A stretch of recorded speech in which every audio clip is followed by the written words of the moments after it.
the Montauk Project. In the summer of 1983, deep within the dense pine forests of Long Island, New York, an unassuming radar facility known as Camp Hero suddenly fell off the military's radar. Not in a metaphorical sense. It literally vanished from scheduled maintenance logs, personnel rosters, and satellite surveillance for exactly 3 days. A civilian contractor, assigned to inspect malfunctioning communication equipment nearby, reported that his instruments glitched violently as he approached the compound. Then, without warning, his equipment shut down completely. He claimed he saw a shimmering outline, like heat rising off pavement, hovering above the facility's antennas. Within hours, the area was closed off. He was detained, questioned, and later dismissed without explanation. No one would speak of Camp Hero again. Something had happened, something that shouldn't have. According to a series of leaked interviews and documents that surfaced decades later, Camp Hero was the epicenter of what has become known as the Montauk Project, an alleged black-budget experiment run jointly by undisclosed branches of the U.S. military and private defense contractors. The project's alleged focus, mind control, psychological warfare, and, more disturbingly, temporal displacement. Central to this narrative was a device known only as the Montauk chair, a highly specialized electromagnetic seat said to amplify the human brain's latent psychic abilities. Subjects placed in the chair were reportedly able to access distant locations through thought alone, create physical objects from pure imagination, and, in some cases, tear open time loops. One of the earliest and most vocal whistleblowers was Preston Nichols, a man who claimed to have recovered repressed memories of working at Montauk as a technical engineer. He described a cold, clinical atmosphere inside the underground labs, where gifted children were used for psychotronic testing.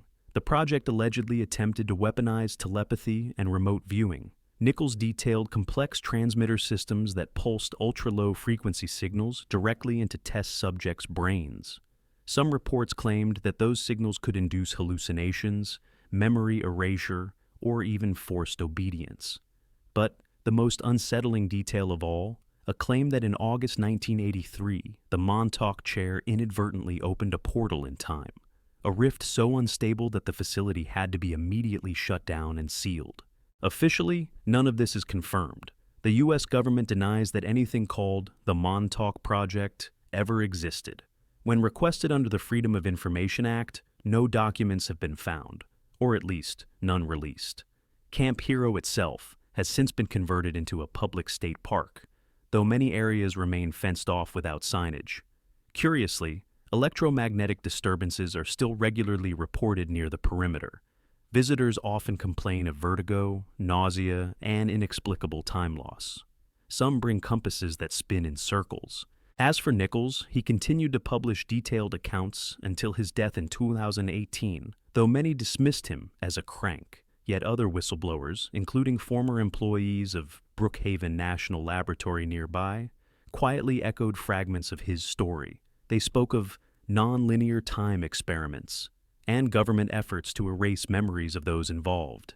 Still, with no hard proof, the Montauk Project remains a cold case shrouded in speculation and silence. But one fact endures. Something highly classified occurred at Camp Hero.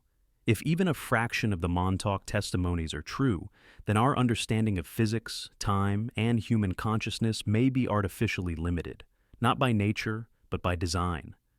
The Stargate Program. In 1975, deep within the walls of the Stanford Research Institute in Menlo Park, California, a man named Ingo Swann sat silently in a windowless room. Before him lay nothing but a blank sheet of paper and a set of coordinates. Without ever leaving his chair, Swann began to draw. Hours later, the sketch he completed, a series of domes, towers, and trenches, matched exactly the layout of a classified Soviet missile site. The intelligence community was stunned. Swann was not a spy. He was a psychic, and this was only the beginning of what would become known as the Stargate Program. Officially initiated by the Defense Intelligence Agency and funded by the CIA, the Stargate Program was a top-secret effort to explore psychic phenomena for use in military and intelligence operations. Its primary focus was a technique called remote viewing, the ability to perceive information about a distant or unseen target using only the mind. Over the next 2 decades, from 1978 until its official closure in 1995, the U.S. government poured millions of dollars into the program. The results, as revealed through declassified FOIA documents, were equal parts fascinating and disturbing. The sessions were meticulously structured. Viewers were given coordinates or code numbers linked to unknown targets. Without any additional context, they were asked to describe what they saw. In case after case, trained remote viewers produced sketches and verbal descriptions that often correlated with satellite imagery or field reports. They claimed to see inside Soviet submarines, underground bunkers, and even described the movement of hostages in real time. Some even claimed to access targets across vast distances, and in one case, even across time. Ingo Swann, considered the father of remote viewing, pushed the boundaries further. In a particularly controversial session, he claimed to describe the rings of Jupiter before they were confirmed by NASA's Pioneer 10 probe. Others like Pat Price and Joseph McMoneagle, both trained under military supervision, produced accurate information on secret facilities and operations that were later verified through conventional intelligence channels. These were not magicians or mystics. They were former Army officers, engineers, and analysts, operating under strict scientific protocols. Despite its success stories, the program was plagued by skepticism from the beginning. Critics labeled it pseudoscience. Internal documents show repeated tensions between scientists, military handlers, and political overseers. And yet, the program endured for nearly 20 years, moving between agencies, changing code names, from Grill Flame to Center Lane to Sunstreak, before finally being unified under the name Stargate. In 1995, the CIA publicly terminated the project, releasing a statement that remote viewing had produced no actionable intelligence. However, the final review was conducted by a private contractor, SAIC, under mysterious circumstances, and many within the intelligence community believed the closure was a political decision, not a scientific one. Most notably, several of the program's top psychics claimed they were still being quietly contracted for off-the-books assignments. Today, the Stargate files sit in archives, redacted and fragmented, with entire sections missing or blacked out. Independent researchers and journalists who have dug deeper claim the program was far more successful and far more expansive than officially admitted. Rumors persist of viewers tasked with probing extraterrestrial installations, interdimensional entities, and alternate timelines. But those files, if they exist, remain buried beyond public reach. The Stargate program forces us to confront a chilling question. If the human mind can access information beyond space and time, who gets to control it? And more importantly, how do we know they ever stopped? Project HAARP. In 1993, a sprawling array of antennas rose from the snowy wilderness near Gakona, Alaska. It was the birth of the High-Frequency Active Auroral Research Program, HAARP. Officially funded by the U.S. Air Force, the Navy, and the Defense Advanced Research Projects Agency, DARPA, HAARP was presented as a scientific installation dedicated to studying the ionosphere, the uppermost layer of Earth's atmosphere. But as the first test signals pulsed through the sky, a wave of suspicion followed. The frequencies were too powerful, the patterns too precise, and the silence from officials too deliberate. Something else was happening above Alaska, and the world was not supposed to know. HAARP's core was the ionospheric research instrument, 180 antennas linked to high-frequency transmitters capable of sending 3.6 megawatts into the atmosphere. This array, covering 33 acres, could focus energy on a single point in the ionosphere and excite it, temporarily changing its structure. According to public papers, this allowed scientists to simulate and study phenomena like auroras and radio wave propagation. But others began to notice anomalies. Weather patterns shifted unexpectedly during test windows. GPS systems briefly malfunctioned, and reports began surfacing of strange humming noises and atmospheric distortions near the facility. Theories exploded in the vacuum of transparency. Some scientists warned that HAARP could manipulate the weather, triggering storms, droughts, or even earthquakes by altering jet streams and tectonic resonances. Others claimed it could interfere with human brainwaves using extremely low-frequency ELF pulses to induce confusion, sleep disturbances, or agitation on a massive scale. These warnings were often dismissed as conspiracy, yet curiously some of the patents associated with HAARP technology referenced modifying atmospheric conditions and controlling the ionospheric mirror. One particularly alarming patent filed by a physicist working with ARCO, HAARP's original contractor, proposed a method for altering the climate via high-frequency radiation. Despite growing concerns, HAARP remained operational, but highly restricted. Civilian scientists were occasionally invited to tour the facility, but access was tightly controlled. When independent researchers attempted to analyze the emissions, they encountered signal jamming or ambiguous results. In 2014, the military abruptly handed control of HAARP to the University of Alaska Fairbanks. The reason? They claimed the program had achieved its research goals. No further explanation was given. Even then, many of the original systems remained classified. What makes HAARP especially chilling is not just what it does, but what it represents. The ability to influence planetary systems from a remote location is a form of power once confined to mythology or science fiction. And yet, here was a facility, equipped to inject energy into the sky, capable of reshaping the invisible architecture of the planet's atmosphere. In 2010, after a catastrophic earthquake struck Haiti, rumors swirled that HAARP had been testing directional pulses days earlier. No proof was ever released, just silence. As of now, HAARP still operates under civilian oversight, conducting occasional open houses for the public. But its systems, or others like it, may have been duplicated or advanced elsewhere, beyond public view. If weather itself can be influenced, even slightly, then the strategic advantage is immeasurable, and the ethical boundaries obliterated.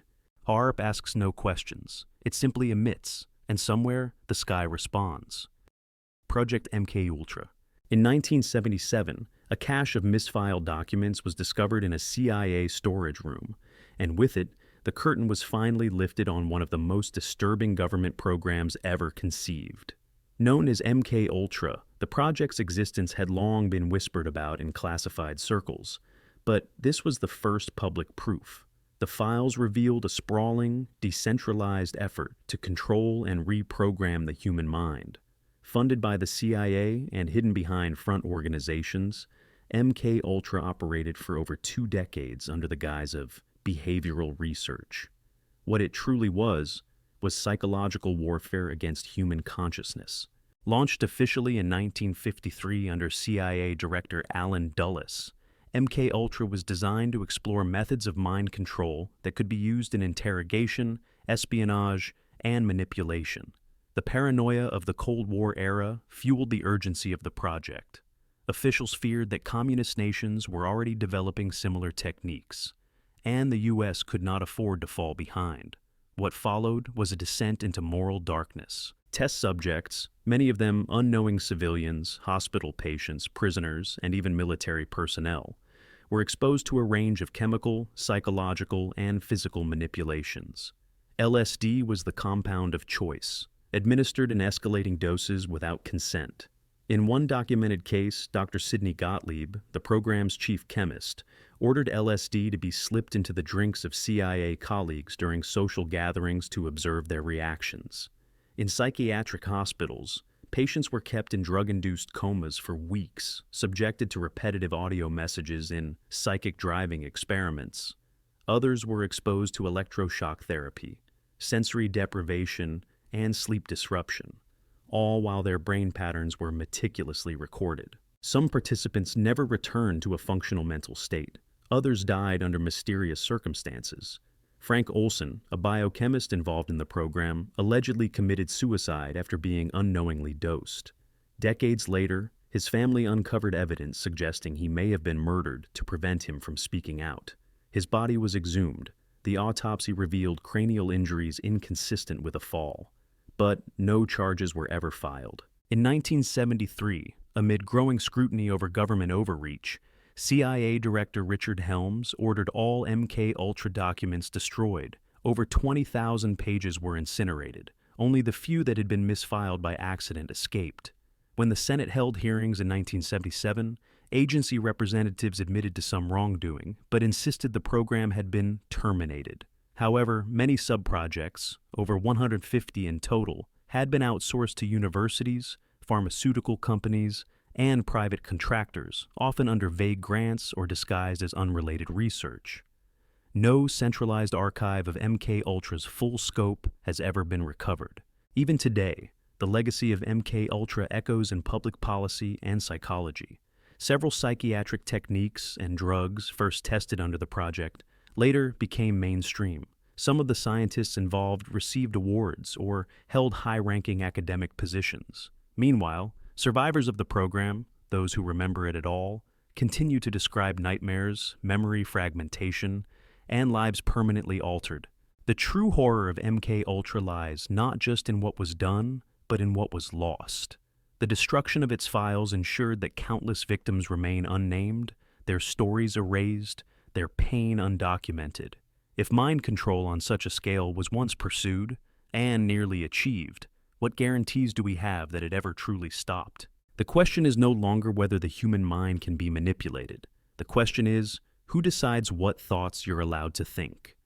Project A119. In 1958, amid the escalating tensions of the Cold War, a secret committee convened under the directive of the United States Air Force. Their objective was not defense or deterrence, it was spectacle. The initiative, known internally as Project A119, aimed to detonate a nuclear bomb on the surface of the moon, not to destroy it, but to create a visible flash so bright it could be seen from Earth. The purpose? To prove American dominance in the space race by lighting up the heavens with a mushroom cloud. At the height of post-Sputnik panic, U.S. military leaders feared the Soviet Union was pulling ahead in space exploration. They needed a bold move, something that would shock the world and reassert American superiority. Project A119 was developed in complete secrecy at the Illinois-based Armor Research Foundation, with assistance from the Air Force Special Weapons Center in New Mexico. Among the project's young recruits was a then-unknown physicist, Carl Sagan.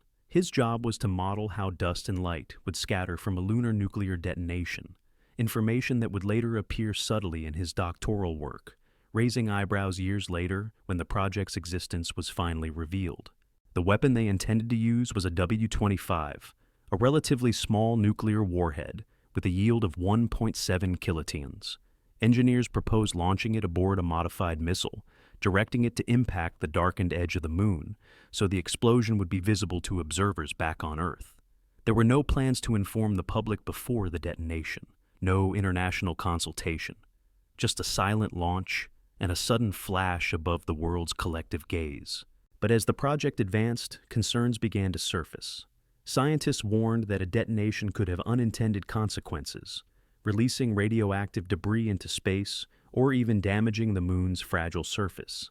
Politicians feared global backlash. The Outer Space Treaty, which would later ban the weaponization of celestial bodies, had not yet been signed, but public sentiment was shifting. In 1959, the project was quietly canceled. No press release was issued. The files were buried in classified archives for nearly 4 decades. It wasn't until 1999 that the truth emerged. Biographer Kieh Davidson, while researching Carl Sagan's early career, stumbled across indirect references to the lunar nuke plan. FOIA requests and declassified military records later confirmed the project's existence. Yet key details, including technical schematics, target coordinates, and internal communications, remain classified. The Pentagon has never acknowledged how close the plan came to execution. To this day, no one knows if a prototype warhead was ever constructed for the mission. No independent agency has confirmed whether a launch platform was tested. The possibility lingers that remnants of the project, or even contingency systems, might still exist, dormant in the black budget vaults of military contractors. What makes Project A119 so disturbing is not just its ambition, but its motivation. It was not born from necessity, but from fear. A fear so profound that it led men to consider turning the moon, humanity's oldest symbol of wonder, into a theater of nuclear spectacle. If the plan had gone forward, the night sky would have been forever altered, and perhaps so too would humanity's view of power, science, and restraint. The Silent Sound Program. In 1991, during the height of Operation Desert Storm, U.S. troops on the ground in Kuwait reported a strange phenomenon. Iraqi soldiers, dug into fortified positions, began surrendering en masse, not under fire, not in chaos, but in eerie silence. Witnesses described dazed expressions and glassy eyes. Some dropped their weapons before the Americans even arrived. What compelled these troops to lay down arms without resistance? Buried beneath official reports was the mention of a classified psychological operation. Its alleged name? The Silent Sound Program. Known within military research circles as Silent Sound Spread Spectrum, SSSS, this technology was said to transmit subliminal messages directly into the human mind using ultra-low frequency audio signals below the threshold of conscious hearing. The concept was not new. Patent records show that in 1989, a U.S. defense contractor filed a design for a silent communication system in which non-oral carriers in the very low or very high audio frequency range are amplitude or frequency modulated with the desired intelligence. That intelligence could be anything: commands, emotions, even synthetic thoughts. According to leaked reports and scattered testimonies from defense insiders, the technology was field-tested during the Gulf War. Specialized aircraft allegedly broadcast these silent signals over enemy lines, carrying coded messages like, "You are surrounded," "Your commander has abandoned you," or "Lay down your arms." The aim was to induce disorientation, fear, and compliance, not through firepower, but by invading the battlefield of the mind. No official confirmation of SSSS usage has ever been issued. The Department of Defense maintains that psychological warfare in the Gulf was limited to leaflet drops and loudspeaker messages. Yet multiple patents, including one filed in 1992 by inventor Dr. Oliver Lowery, describe systems that match the rumored operation in stunning detail. Lowery's design outlined how voice commands could be embedded in a silent signal and broadcast through television, radio, or airborne transmitters, affecting subjects without their awareness. In the years since, researchers have raised ethical alarms. Could such technology be used domestically? Could governments manipulate populations without them ever realizing it? In 1996, a congressional report briefly mentioned acoustic weapons in a list of non-lethal technologies, then quickly redacted the reference in future publications. Freedom of information requests regarding silent sound have been repeatedly denied or returned with pages fully redacted. Despite the denials, circumstantial evidence lingers. A classified Army document from 1993 titled Bioeffects of Selected Non-Lethal Weapons contains a section on silent audio with references to behavior modification. Meanwhile, some civilian reports from activists and whistleblowers allege that similar technology has been used in crowd control, political protests, and even in prisons. If the Silent Sound Program exists, it represents a weapon unlike any other, one that bypasses defenses, overrides judgment, and speaks not to the ears, but directly to the unconscious. There is no battlefield, no warning, only the echo of a voice that isn't yours, whispering thoughts you never chose. What happens to free will in a world where even your silence can be programmed? The Dolphin Telepathy Program. In 1965, at a secluded research facility in the U.S. Virgin Islands, neuroscientist Dr. John C. Lilly conducted what he believed would redefine human communication. At the center of his work was an unlikely subject, a bottlenose dolphin named Peter. Funded quietly by NASA and the U.S. Navy, the project aimed not to train dolphins, but to prove that interspecies communication through telepathy was possible. What began as a fringe experiment would later evolve into a series of classified studies under what insiders referred to as the Dolphin Telepathy Program. Lilly had long believed that dolphins possessed extraordinary intelligence, perhaps rivaling that of humans. His early work had already demonstrated their remarkable ability to mimic speech patterns and problem solve. But in his later, more controversial phase, Lilly pushed into uncharted waters. He theorized that dolphins might be able to share information not just through sound, but through electromagnetic biosignals, a form of natural sonar so refined that it could carry emotional and conceptual data, essentially thought transmission. To test this, Lilly designed an isolated habitat where humans and dolphins lived together for extended periods. The most infamous trial involved a young researcher named Margaret Howe, living with Peter in a flooded apartment for several weeks. The experiment's public justification was language acquisition. But behind closed doors, the Navy was interested in something else entirely. Could dolphins be used for silent underwater communication, intelligence gathering, or even reconnaissance? Soon, the project shifted to classified settings. Declassified Navy records from the early 1970s confirmed the existence of marine mammal training programs, but only reference tasks like mine detection or object retrieval. What remains classified, however, are a series of operations involving non-vocal signal transmission between dolphins and human handlers. Internal memos from contractors hinted at spontaneous signal synchronization between species during field tests, a phrase many interpret as evidence of unexplained information transfer beyond physical cues. Further fueling the mystery were reports of dolphins responding to commands before they were issued, or guiding divers toward objects they had not been trained to find. In one unreleased training exercise off the California coast, a Navy diver allegedly reported feeling a pulse of imagery seconds before a dolphin surfaced with a lost instrument. The incident was recorded, but the footage has never been made public. Despite mounting anomalies, the program was abruptly shut down in the early 1980s. The official reason? Budget cuts. But insiders suggest the research had become too unpredictable, and some worried about the ethical implications. Dr. Lilly himself became increasingly reclusive, eventually claiming that dolphins were not only telepathic, but possibly extraterrestrial in origin, an assertion that eroded his scientific credibility and pushed the entire field into obscurity. Today, naval dolphin units still exist, though under tight operational secrecy. Meanwhile, independent researchers continue to explore bioacoustic patterns in cetaceans, some discovering frequency modulations that defy current neurological models. And still, questions remain unanswered. If dolphins can perceive and project internal states, are they simply another intelligent species, or a biological key to a larger hidden network of communication? The ocean holds many secrets. Some may be biological, others may be strategic. But if thoughts can travel between minds, across species, languages, and silence, then what else has already been said beneath the waves? Subdivision X of the Manhattan District. In 1944, as the world's focus turned to the race for the atomic bomb, a lesser-known unit operated quietly in the background of the Manhattan Project.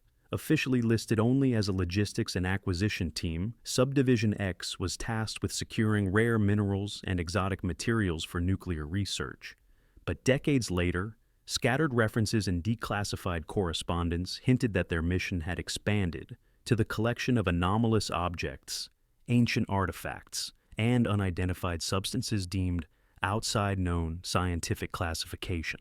To this day, almost nothing is publicly known about Subdivision X, and yet, its fingerprints seem to surface whenever history intersects with the impossible. Originally headquartered in a remote facility in Oak Ridge, Tennessee, Subdivision X worked parallel to the Manhattan Engineering District, but with a vastly different scope. While one arm of the project focused on uranium refinement, this covert group operated globally, dispatching recovery teams to archaeological sites, wartime ruins, and reports of unexplained phenomena. A 1945 memo recovered through FOIA, heavily redacted, refers cryptically to non-fissile material with self-luminescent properties, recovered from an unnamed site in the Middle East. Another mentions resonant alloy objects found buried beneath permafrost in northern Siberia, artifacts that allegedly emitted low-frequency vibrations when exposed to magnetic fields. Some of these missions were facilitated under the guise of scientific surveys or cultural preservation. Yet, multiple post-war testimonies from Army veterans describe transport crates with lead shielding, military escorts, and cargo manifests with indecipherable designations. One such witness, speaking anonymously in a 1982 interview, recalled guarding a shipment labeled simply X-27, which emitted a persistent low hum and was loaded into an unmarked railcar bound for Los Alamos. By 1947, as attention turned to nuclear diplomacy and Cold War politics, Subdivision X faded into administrative silence. Budget allocations were rerouted through private defense contractors, and its personnel were absorbed into what is now the Defense Intelligence Agency's Technical Services Division. All requests for records related to Manhattan Subdivision X have since been denied, with government agencies citing national security exemptions. Yet the trail does not end there. Independent researchers in the 1990s uncovered a series of internal procurement documents from the Atomic Energy Commission, listing expenditures for non-terrestrial metallurgy analysis, vibrational field isolation units, and hypogeal containment structures. None of these terms correspond with standard scientific procedures of the time. Cross-referencing these documents with Subdivision X shipping logs revealed matching serial numbers, suggesting that the objects retrieved were stored and possibly studied long after the war ended. To this day, some believe Subdivision X was the foundation for what would later evolve into advanced aerospace black projects, or even the classified study of objects of unknown origin. If true, then the Manhattan Project was not merely the birthplace of the atomic age, but also the opening chapter in a quiet, relentless hunt for technologies beyond human comprehension. Some secrets are hidden, not to protect the public, but to protect the illusion that we understand the world we live in. Subdivision X may be the ledger of every anomaly we were never supposed to find, and every question we were ordered not to ask. The Soviet Woodpecker signal.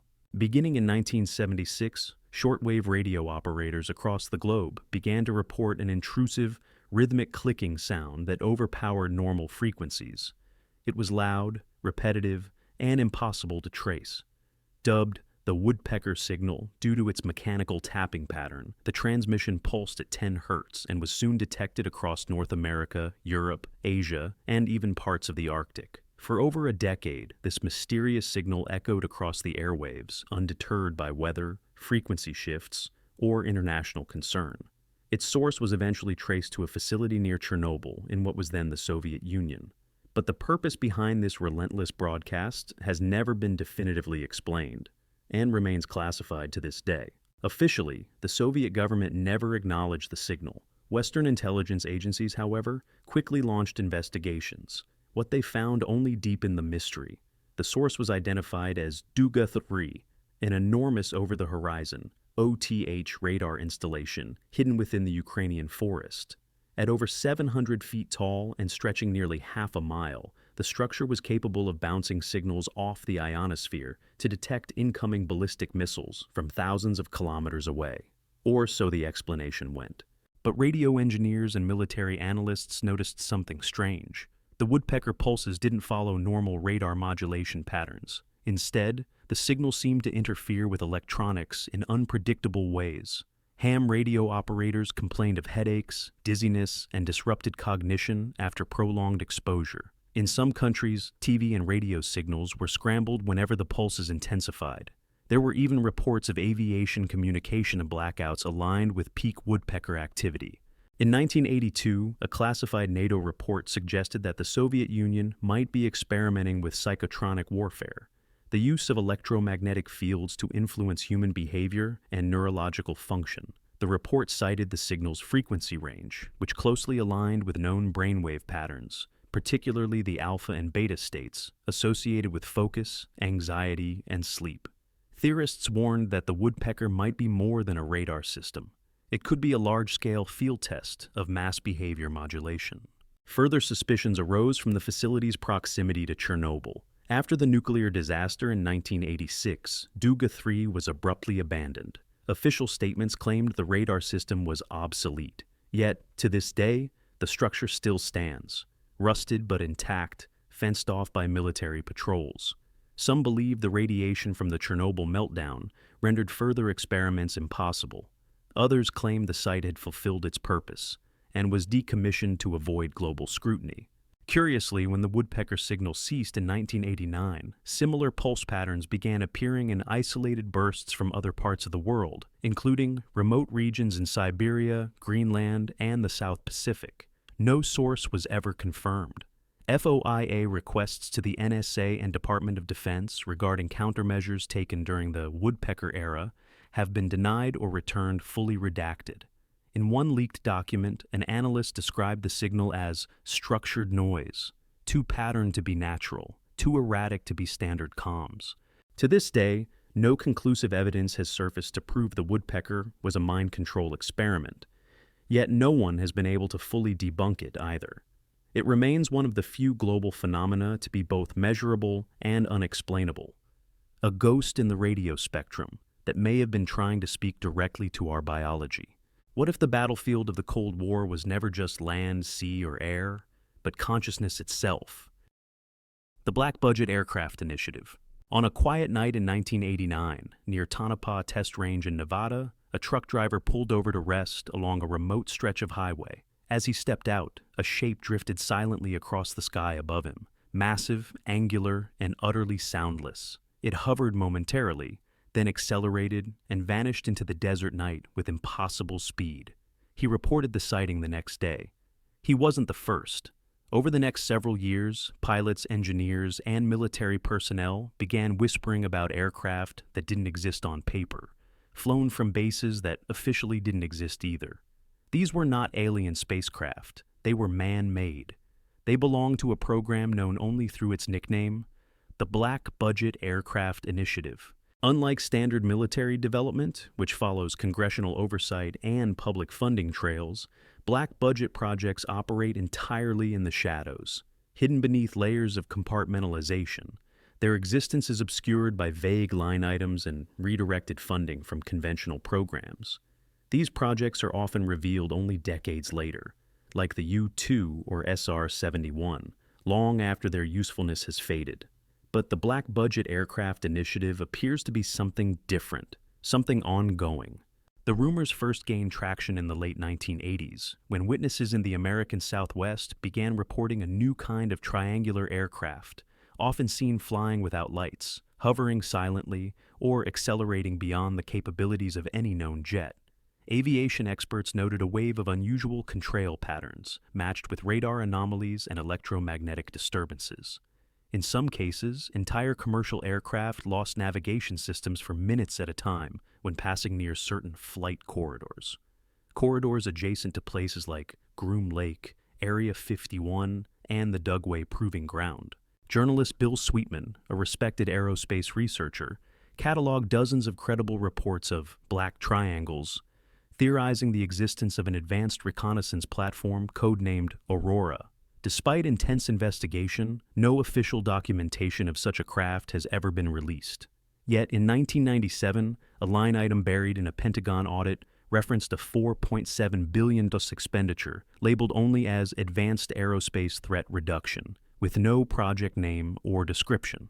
Further anomalies appeared in budget reports for the Air Force's Rapid Capabilities Office, an entity known to develop technologies that are decades ahead of current military fleets. Whistleblowers have occasionally surfaced. In 2006, a former defense contractor described a propulsion system that used controlled vacuum fields rather than combustion. Another ex-employee from Lockheed Martin's Skunk Works hinted that the U.S. had already built craft capable of non-ballistic motion, vehicles that don't follow the normal laws of inertia or aerodynamic drag. His statements were dismissed as fantasy, yet similar claims have been echoed by high-ranking officials in private interviews. More recently, the 2020 release of the U.S. Navy's unidentified aerial phenomena footage reignited interest in black budget technology. While the videos were framed as encounters with unknown objects, some researchers argued they were tests of domestic craft far more advanced than anything publicly acknowledged. The sudden, controlled acceleration, lack of heat signature, and sharp maneuverability mirrored eyewitness descriptions of black triangles from decades earlier. What makes the Black Budget Aircraft Initiative so insidious is its perfect invisibility. It leaves no paper trail, no name, no formal announcement. It exists only in sightings, redacted line items, and the eyes of those who are told to forget what they saw. And yet its presence is felt, in the shadows of technology that appears too soon, in radar tracks that defy explanation, and in the spaces between what governments admit and what they execute. Perhaps the real mystery is not what these craft are, but why they remain hidden. What kind of mission requires absolute silence, even from history? Conclusion. These 10 programs, scattered across continents, decades, and disciplines, may seem like isolated anomalies, but together they reveal a chilling architecture. This is not a coincidence. This is a pattern of secrecy so entrenched and so meticulously guarded that the public only learns of it decades later, and only in fragments. From Camp Hero to the lunar warheads, from soundless weapons to mind control trials, each operation exposes a deliberate effort to rewrite what is possible without ever rewriting the history books. The mechanisms of concealment are as vast as the programs themselves. Documents vanish or are never created. Witnesses are discredited, relocated, or silenced. Scientific institutions become fronts. Defense contractors shield breakthroughs under proprietary technologies. Public explanations are offered in tones of dismissal or ridicule, a strategic inoculation against belief. The pattern is always the same: deny, delay, and when that fails, declassify just enough to suggest transparency while hiding the core. The cost is not just truth, the cost is trust. What lies beneath this pattern is not only a hunger for military dominance or psychological leverage, but the systematic removal of possibilities from the collective imagination. Technologies that could redefine energy, consciousness, or biology are locked away. Discoveries that might connect humans to deeper potentials, discarded, burned, buried. Each document destroyed is a door sealed. Each voice erased is a question lost. We are told that these programs ended, that there was oversight, that these were just Cold War excesses, but the machine of secrecy never stopped. Its shape only evolved. Today its signals are subtler, buried in untraceable black budgets, private aerospace labs, and data centers where artificial intelligence sorts risk from revelation. What was once a file stamped top secret is now a classified algorithm, inaccessible by design. And so, the greatest damage is not the events themselves, but the disruption of continuity. Each suppressed truth breaks the chain of understanding. What we might have become, as a species, as a civilization, splinters into what we are allowed to become. Possibility becomes casualty. The most haunting question is no longer what is hidden, but why. Why would a machine of such scope go to such lengths to erase evidence of what might lift humanity forward? Because perhaps progress itself is a threat to power, and silence, well maintained, is the most efficient control system ever built. The question is not whether these projects exist. The question is why they are still considered too dangerous to reveal.